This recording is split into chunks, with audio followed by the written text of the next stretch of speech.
നമസ്കാരം. 15ാം നിയമസഭയുടെ 10ാം സമ്മേളനത്തിന് വേദി ഒരുങ്ങിക്കഴിഞ്ഞു. നിയമസഭാ സമ്മേളനം ആരംഭിച്ചു കഴിഞ്ഞു. ഇനി പ്രക്ഷുബ്ധത്തിൻ്റെ നാളുകളാണ്. പ്രതിപക്ഷവും ഭരണപക്ഷവും കൊമ്പുകോർക്കുന്ന ഒരു സാഹചര്യമുണ്ടാകും എന്നുള്ള കാര്യത്തിൽ സംശയമില്ല. കാരണം ഇതാ ഏറ്റവും പുതിയ വാർത്ത വരുന്നത് അതുതന്നെയാണ്. മാത്യു കുഴൽനാടൻ കയ്യേറിയ 50 സെൻറ്റ് സർക്കാർ പിരിച്ചെടുക്കാൻ പോകുന്നു. അത് പിടിച്ചെടുക്കുമ്പോൾ എന്തുകൊണ്ടാണ് പിടിച്ചെടുക്കേണ്ടി വരുന്നത് സാഹചര്യം ഉണ്ടായത്? അത് വലിയ വാർത്താ പ്രാധാന്യം നേടുന്നത് എന്തുകൊണ്ടാണ്? കാരണം ഈ മാത്യു കുഴൽനാടൻ MLA ഉടമസ്ഥതയിൽ ചിന്നക്കനാൽ സൂര്യനെല്ലിയിൽ പ്രവർത്തിക്കുന്ന എറ്റേർണോ കപ്പിത്താൻ റിസോർട്ടിനോട് ചേർന്ന് കയ്യേറ്റമെന്ന് കണ്ടെത്തിയ 50 സെൻറ്റ് സർക്കാർ ഭൂമി തിരികെ പിടിക്കാനാണ് ഇപ്പോൾ ഇടുക്കി കളക്ടർ നിർദ്ദേശം നൽകിയിരിക്കുന്നത്. അതായത് കയ്യേറ്റം ചൂണ്ടിക്കാട്ടി ഉടുമ്പൻചോല ഭൂരേഖ തഹസീൽദാർ നൽകിയ റിപ്പോർട്ട് കളക്ടർ അംഗീകരിക്കുകയായിരുന്നു. ആദ്യഘട്ടമായി സർവേ പ്രകാരം റിപ്പോർട്ട് നൽകാൻ വില്ലേജ് ഓഫീസറോട് ആവശ്യപ്പെട്ടു. ഇതിനുശേഷമാണ് കയ്യേറ്റം ഒഴിപ്പിക്കൽ നടപടികൾ ആരംഭിക്കുക. വിജിലൻസ് കണ്ടെത്തൽ ശരിവച്ചാണ് റവന്യൂ വിഭാഗം കഴിഞ്ഞ ദിവസം കളക്ടർക്ക് നിർദ്ദേശം നൽകിയതും റിപ്പോർട്ട് സമർപ്പിച്ചതും. 2022 മാത്യു കുഴൽനാടനും 2 സുഹൃത്തുക്കളും ചേർന്നാണ് സൂര്യനെല്ലിയിൽ 1 ഏക്കർ 14 സെൻറ്റ് ഭൂമിയും 3 കെട്ടിടങ്ങളും വാങ്ങിയിട്ടുള്ളത്. ആ കെട്ടിടങ്ങളിൽ 50 സെൻറ്റ് സ്ഥലം കയ്യേറ്റ ഭൂമിയാണ് എന്നാണ് പറയപ്പെടുന്നത്. അങ്ങനെ കയ്യേറ്റം ഒഴിപ്പിക്കേണ്ട ബാധ്യത ഇപ്പോൾ ഏറ്റെടുത്തിരിക്കുകയാണ് കളക്ടർ. അതുകൊണ്ട് തന്നെ പുതിയ നിർദ്ദേശം മുന്നോട്ട് വച്ചിരിക്കുന്നു. മാത്യു കുഴൽനാടൻ്റെ കയ്യേറിയ 50 സെൻറ്റും സർക്കാർ പിടിച്ചെടുക്കാൻ പോകുന്നു. എന്തുകൊണ്ടാണ് ഇത്രയും പെട്ടെന്ന്? അതായത് നിയമസഭാ സമ്മേളനം ആരംഭിക്കുന്നതിന് തലേ ദിവസം വരുന്ന നിർദ്ദേശമാണത്. ബജറ്റ് സമ്മേളനം നടക്കുമ്പോൾ എന്തുകൊണ്ടാണ് ഇത്തരത്തിലൊരു സ്ഥിതിവിശേഷം പ്രതിപക്ഷത്തിനൊരു അടിയായി കൊടുക്കുന്നത്? മാത്യു കുഴൽനാടൻ്റെ വാദങ്ങൾ പലപ്പോഴും ചെന്നുപെട്ടിട്ടുള്ളത് വീണ വിജയൻ്റെ എക്സാലോജിക്കുമായി ബന്ധപ്പെട്ട് വന്ന മാസപ്പടി വിവാദത്തിലായിരുന്നു. ആ മാസപ്പടി വിവാദം കത്തി നിന്നപ്പോൾ അത് പിണറായി വിജയന് വലിയ തലവേദനയുമായിരുന്നു. അതുകൊണ്ട് തന്നെയാണ് മാത്യു കുഴൽനാടനെ വരുതിയിലാക്കുവാനും അദ്ദേഹം അഴിമതിക്കാരനാണ് എന്ന് പറഞ്ഞു പരത്തുവാനും അത് സ്ഥിരീകരിക്കാനും വേണ്ടിയിട്ടുള്ള ഒരു ശ്രമത്തിൻ്റെ ഭാഗമായിട്ടാണ് ഇപ്പോൾ ഈ മാത്യു കുഴൽനാടൻ കയ്യേറിയ 50 സെൻറ്റ് സർക്കാർ പിടിച്ചെടുക്കാൻ പോകുന്നത്. അങ്ങനെ 50 സെൻറ്റ് ഭൂമിയിൽ ഒരു റിസോർട്ടൊക്കെ പണിയാൻ കഴിയുമോ എന്നൊക്കെ ചോദിച്ചാൽ എനിക്കത്ര ഉറപ്പൊന്നുമില്ല. പക്ഷേ ഈ 50 സെൻറ്റ് കൊണ്ടാണോ മാത്യു കുഴൽനാടൻ ഇവിടെ റിസോർട്ട് പണിഞ്ഞത്? ഇദ്ദേഹം അങ്ങനെയാണോ ഇത്രയും നാൾ ഇത് നടത്തിക്കൊണ്ടിരുന്നത്? ഏകദേശം 1 ഏക്കർ 14 സെൻറ്റ് സ്ഥലമാണ് ഈ ചിന്നക്കനാലിൻ്റെ ഭാഗത്ത് സൂര്യനെല്ലിയുമായി ബന്ധപ്പെട്ട് വരുന്ന സ്ഥലത്ത് അദ്ദേഹം വാങ്ങിക്കൂട്ടിയത്. അദ്ദേഹവും അദ്ദേഹത്തിൻ്റെ സുഹൃത്തുക്കളും ചേർന്ന് വാങ്ങിയിട്ടുള്ളത്. അതിനുള്ള കണക്കുകൾ വളരെ കൃത്യമായിട്ടുണ്ട് എന്ന് തന്നെയാണ് ഇപ്പോൾ മാത്യു കുഴൽനാടൻ പറയുന്നത്. പക്ഷേ മാത്യു കുഴൽനാടൻ പറയുന്നത് 1 സെൻറ്റ് പോലും അതിനകത്ത് കൂട്ടിച്ചേർത്തിയിട്ടില്ല എന്ന് മാത്യു കുഴൽനാടൻ തന്നെ പറയുന്ന ഒരു സാഹചര്യം കൂടിയുണ്ട്. അതായത് സൂര്യനെല്ലിയിൽ റിസോർട്ടിന് ചേർന്ന് കിടക്കുന്ന 50 സെൻറ്റ് ഭൂമി താൻ കയ്യേറി എന്ന റിപ്പോർട്ട് അടിസ്ഥാനരഹിതമാണ് എന്നാണ് ഇപ്പോൾ മാത്യു കുഴൽനാടൻ MLA പറയുന്നത്. 2022 ഭൂമി വാങ്ങിയ ശേഷം 1 സെൻറ്റ് പോലും കൂട്ടിച്ചേർത്തിട്ടില്ല എന്നും, അതായത് ഈ പാപ്പാത്തിച്ചോല റോഡിന് സമീപമുള്ള ഒരു സംരക്ഷണ ഭിത്തി ഉണ്ടായിരുന്നത് കോൺക്രീറ്റ് ചെയ്ത് ബലപ്പെടുത്തുക മാത്രമാണ് അവിടെ ചെയ്തിട്ടുള്ളത് എന്ന് മാത്യു കുഴൽനാടൻ വാദിക്കുമ്പോൾ ചെരുവുള്ള സ്ഥലം ഇടിഞ്ഞു പോകാതിരിക്കുന്നതിന് വേണ്ടിയിട്ടാണ് അങ്ങനെ ഒരു കോൺക്രീറ്റ് ചെയ്തത് എന്ന് അദ്ദേഹം സമർത്ഥിക്കുകയാണ്.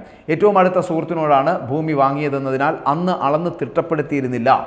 പകരം 50 സെൻറ്റല്ല 50 ഏക്കർ ഭൂമി തിരിച്ചു പിടിച്ചാലും താൻ പിന്നോട്ട് പോകില്ല എന്നും ആത്മാഭിമാനത്തെ ചോദ്യം ചെയ്യാൻ അനുവദിക്കില്ല എന്നും ഈ സ്ഥലം മിച്ചഭൂമി കേസിൽ ഉൾപ്പെട്ടതായിരുന്നുവെങ്കിൽ രജിസ്ട്രേഷൻ നടത്താൻ റവന്യൂ വകുപ്പ് അനുവദിച്ചത് എങ്ങനെയാണ് എന്ന് ഒക്കെയാണ് മാത്യു കുഴൽനാടൻ ചോദിക്കുന്നത്. മാത്യു ചോദിക്കുന്ന ഏറ്റവും വലിയ ചോദ്യമാണത്. അതായത് ഇവർ പറയുന്ന ഈ 50 സെൻറ്റ് സ്ഥലം എന്ന് പറയപ്പെടുന്നത് മിച്ചഭൂമിയിൽപ്പെട്ടതാണെങ്കിൽ രജിസ്ട്രേഷൻ നടത്തിയപ്പോൾ എന്തുകൊണ്ട് റവന്യൂ വകുപ്പ് രജിസ്ട്രേഷൻ അനുവദിച്ചു എന്നുള്ളൊരു ചോദ്യമാണ്.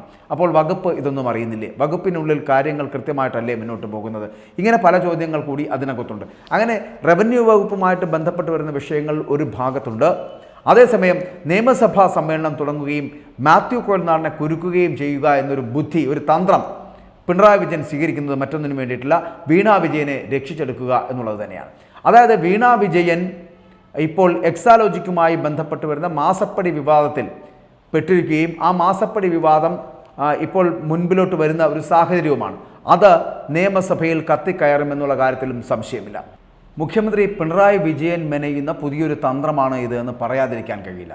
മകളെ രക്ഷിച്ചെടുക്കുക എന്നത് തന്നെയാണ് പിണറായി വിജയൻ്റെ മുന്നിലുള്ള ഏക വഴി എന്നുള്ളത്. അദ്ദേഹം അതിലേക്കുള്ള ആ ലക്ഷ്യത്തിലേക്കുള്ള യാത്രയാണ്. അതായത് ഈ എക്സോലോജിക്കുമായിട്ട് ബന്ധപ്പെട്ടിട്ടുള്ള ഒരു ROC റിപ്പോർട്ട്, അതായത് രജിസ്ട്രാർ ഓഫ് കമ്പനീസിൻ്റെ റിപ്പോർട്ട് വന്നപ്പോൾ ആ റിപ്പോർട്ടിനുള്ളിൽ വളരെ കൃത്യമായി പറയുന്നുണ്ട് ഇവർ ഈ ഇടപാടിൽ എങ്ങനെയാണ് ഇത്രയും രൂപ കൈപ്പറ്റിയിട്ടുള്ളത്. ആ റിപ്പോർട്ടിൻ്റെ അടിസ്ഥാനത്തിൽ വീണ വിജയൻ കുറ്റക്കാരനാണ് എന്ന് തന്നെയാണ് പറയപ്പെടുന്നത്. ടി വീണയെ കൃത്യമായി പ്രതിപട്ടികയിലേക്ക് ഉൾപ്പെടുത്തുന്ന തരത്തിലുള്ള റിപ്പോർട്ടുകൾ തന്നെയാണ് ഇപ്പോൾ ROC സമർപ്പിച്ചിരിക്കുന്നത്. അതിനകത്ത് മുഖ്യമന്ത്രിയുടെ ഓഫീസിനെയും മുഖ്യമന്ത്രിയും വരെ അതിനകത്തേക്ക് എത്തപ്പെടുന്ന തരത്തിലുള്ള റിപ്പോർട്ടുകളാണ് ഉള്ളത് എന്നാണ് സൂചന. അങ്ങനെ വരുമ്പോൾ ഇത് വലിയ ചർച്ചാ വിഷയമാകും. കാരണം നിയമസഭയിൽ ഇത് കൊണ്ടുവരുവാൻ കഴിയുക എന്ന് പറയപ്പെടുന്നത് മാത്യു കുഴൽനാടൻ തന്നെയായിരിക്കും. കാരണം മാത്യു കുഴൽനാടൻ ആദ്യം മുതൽ തന്നെ എക്സാലോജിക്കുമായി ബന്ധപ്പെട്ട് വരുന്ന വിഷയങ്ങൾ കൈകാര്യം ചെയ്യുകയും അത് നിയമസഭയിൽ അവതരിപ്പിക്കുകയും വലിയ പ്രക്ഷുബ്ധം ഉണ്ടാക്കുകയൊക്കെ ചെയ്തിരുന്നു. അതിൻ്റെ അടിസ്ഥാനത്തിലാണ് കഴിഞ്ഞ കുറച്ചു കാലങ്ങളായി നിയമസഭാ സമ്മേളനങ്ങൾക്ക് ശേഷം ഒരു അനക്കവുമില്ലാതെ കിടക്കുകയായിരുന്നു. പക്ഷേ കഴിഞ്ഞ കുറച്ച് ദിവസങ്ങളായി എക്സാലോജിക്കുമായി ബന്ധപ്പെട്ട് വരുന്ന വിഷയങ്ങൾ വീണ്ടും ചർച്ചയാകുകയും ROC റിപ്പോർട്ട് പുറത്തു വരികയും ചെയ്ത സാഹചര്യത്തിൽ വീണ വിജയന് കുരുക്ക് മുറുകുന്ന ഒരു സാഹചര്യമായിരുന്നു. അങ്ങനെ വീണ വിജയനെ ജയിലിലേക്ക് അയക്കേണ്ടി വരുന്ന ഒരു സ്ഥിതിവിശേഷം ഉണ്ടാകുമോ എന്ന് അച്ഛനായ പിണറായി വിജയൻ ഭയക്കുകയും ചെയ്തിരുന്നു. അതുകൊണ്ട് തന്നെ നിയമസഭാ സമ്മേളനം തുടങ്ങുമ്പോൾ ഭരണപക്ഷത്തെ വളരെ കൃത്യമായി ടാർഗറ്റ് ചെയ്തുകൊണ്ട് പ്രതിപക്ഷം ആഞ്ഞടിക്കുക തന്നെ ചെയ്യും വീണ വിജയനുമായി ബന്ധപ്പെട്ട് വരുന്ന വിഷയങ്ങൾ എന്നുള്ള കാര്യത്തിലും സംശയമില്ല. പാർട്ടിയെയും സർക്കാരിനെയും ഒരേ സമയം തന്നെ മുൾമുനയിലാക്കാൻ കഴിയുന്ന ഒരു ആയുധം തന്നെയാണ് വീണ വിജയൻ്റെ എക്സാലോജിക്കുമായി ബന്ധപ്പെട്ട് വരുന്ന മാസപ്പടി വിവാദം എന്നുള്ള കാര്യത്തിലും സംശയമില്ല. അതുകൊണ്ട് തന്നെ ആ വിഷയത്തെ നിയമസഭയിൽ അവതരിപ്പിക്കാതിരിക്കുവാനും മാത്യു കുഴൽനാടൻ്റെ വായ മൂടിക്കെട്ടാനും വേണ്ടിയിട്ട് തന്നെയാണ് ഇപ്പോൾ ഈ മാത്യു കുഴൽനാടനുമായി ബന്ധപ്പെട്ട് വന്ന 50 സെൻറ്റ് ഭൂമിയുടെ പ്രശ്നം ആ ഒരു വലിയ പ്രതിസന്ധി ഉണ്ടാക്കിക്കൊണ്ട് മുന്നോട്ട് വരുന്നത്. അത് സർക്കാർ പിടിച്ചെടുക്കാൻ പോകുന്നു എന്നുള്ള വാർത്തകളും വരുന്നു. പക്ഷേ അതിനോട് വളരെ സരസമായി തന്നെ മാത്യു കുഴൽനാടൻ പ്രതികരിച്ചിട്ടുണ്ട്. 1 സെൻറ്റ് ഭൂമി പോലും അതിനോടൊപ്പം ചേർത്തിട്ടില്ല. പക്ഷേ അദ്ദേഹം പറയുന്ന ഒരു വാചകം നമ്മളും ശ്രദ്ധിക്കേണ്ടതാണ്. അദ്ദേഹത്തിൻ്റെ വേണ്ടപ്പെട്ട ഒരു സുഹൃത്തിൻ്റെ കയ്യിൽ നിന്ന് തന്നെയാണ് ഈ ഭൂമി വാങ്ങിയത് എന്ന് പറയപ്പെടുന്നുണ്ട്. പക്ഷേ അന്ന് അളന്ന് തിട്ടപ്പെടുത്തി കൊഴുത്തിട്ടില്ല എന്ന് പറയപ്പെടുന്ന വാചകം നമ്മൾ ശ്രദ്ധിക്കുക. അത് മാത്യു കുഴൽനാടന് പറ്റിയ അബദ്ധമാണോ എന്നറിയില്ല. എന്തായാലും അങ്ങനെ അളന്ന് തിട്ടപ്പെടുത്തി വാങ്ങിയിട്ടില്ല എങ്കിൽ അളന്ന് തിട്ടപ്പെടുത്തി വാങ്ങേണ്ടതല്ലേ?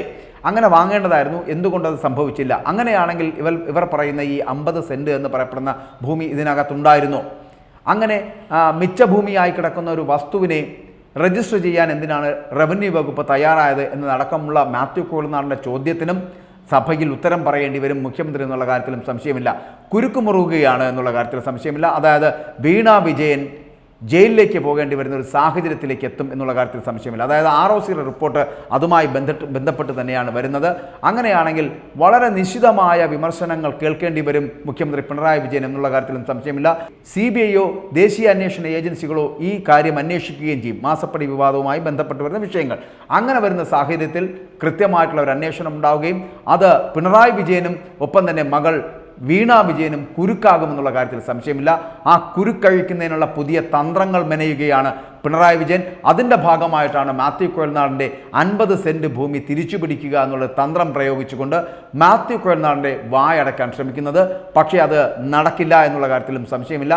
അതായത് നിയമസഭ പ്രക്ഷുബ്ധമാവുകയും അവിടെ മാസപ്പടി വിവാദം കത്തുകയും ചെയ്യും എന്നുള്ള കാര്യത്തിലും സംശയമില്ല. അദ്ദേഹം പറയുക തന്നെ വേണം മറുപടി.